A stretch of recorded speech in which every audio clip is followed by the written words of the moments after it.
Shots fired, shots fired. New video of the moment a killer fired shots at Henry County police officers as they kicked their way into a house. You ready, Foster?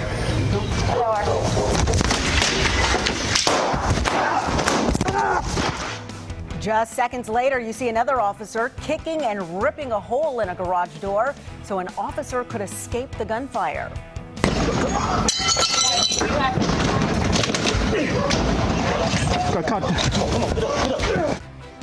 Two officers remain hospitalized as they recover from gunshot wounds. Meantime, the investigation continues as to what went wrong inside of the Stockbridge home. Well, police have now identified the shooter as this man, Anthony Bailey. Good evening to you. I'm Sine Simpson. And I'm Kerry Charles. Tom has the night off. Investigators say Bailey shot and killed his pregnant girlfriend, Sandra White. Then when officers arrived to the house, he fired at them, sparking a standoff that lasted 20 hours. Now, when officers finally broke into the home, they found that Bailey had killed White's teenage son, then turned the gun on himself.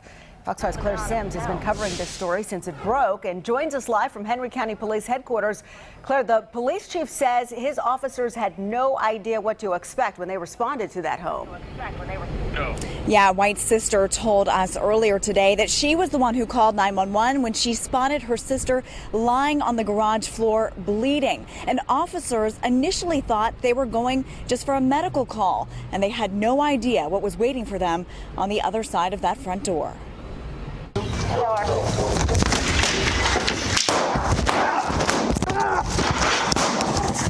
Newly released body camera footage shows the intense moments when officers came face to face with the gunman inside this Stockbridge home. According to Henry County Police, they responded to a call about unknown trouble at about 10:45 Thursday morning and spotted 39-year-old Sandra Renee White bleeding on the garage floor. The initial officer was actually putting on rubber gloves because he thought he was going to help somebody. He had no idea. You ready, Foster? As soon as Officer Taylor Webb burst through the front door, that's when police say 49-year-old Anthony Bailey opened fire. Webb was hit twice, once in the chest and once in his left hip. This video shows the dramatic moments as officers work to free him from the home's garage. White's body just feet away. Let the paramedic went in there and seen about my daughter. And don't tell her how long she probably laid in the floor. A second officer, Keegan Merritt, was shot in the hand. As paramedics rushed the wounded officers to the hospital, multiple law enforcement agencies surrounded the house, and negotiators tried to convince Bailey to release White's 16-year-old son, Arkevion. Police say it wasn't until they lost contact with Bailey that SWAT officers entered the home early Friday morning to find the teenager, his mother, and the gunman all dead. White, family members say, was just weeks away from delivering a baby boy. We was planning to give my daughter a baby shower. The baby was due in 3 weeks.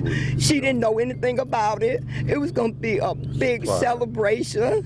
We looked so forward to holding that little grandbaby. We already had gave it a name, Antonio.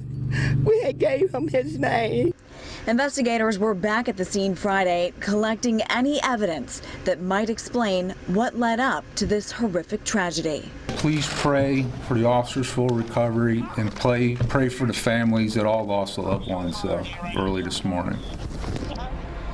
Now, family members tell us that White wanted Bailey out of the house, and that may have been what led up to all of this. As far as investigators go, they say Bailey did have a criminal history and should not have had a gun.